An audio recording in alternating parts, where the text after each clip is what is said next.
Hello everyone, so in this video, we're going to be reviewing the Saily eSIM. So right here, Saily eSIM is actually, has the same creators as NordVPN. If you don't know what NordVPN is one of the best VPNs in the world right now, and it's actually very safe. Now that goes a long way for Saily. So right here, in this their website, so they ask where do you need internet. So for example, let's go to Japan. And right here, if you click on that, they will actually show you prices for an eSIM.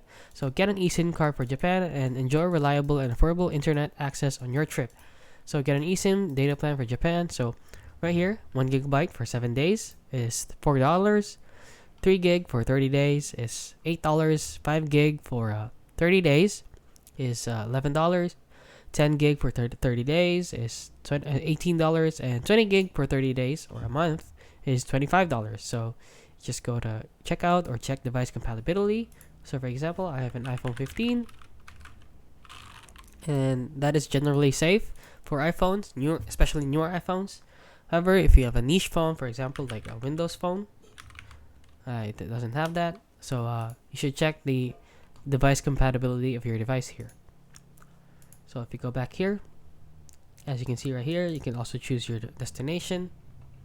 And then right here, they will show you how the Saily work. Don't have the Saily app yet, download it from the App Store. So you should download it from the App Store.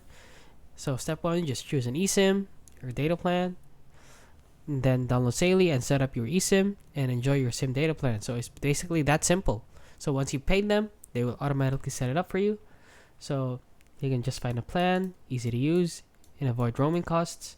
And it is one eSIM for all your trips. So for example, you went to Japan, you go to another country, you can just go on Saily again and buy another one.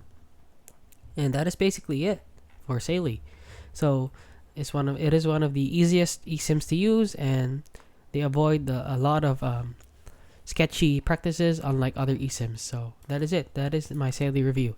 So if you found this video helpful, please consider liking and subscribing.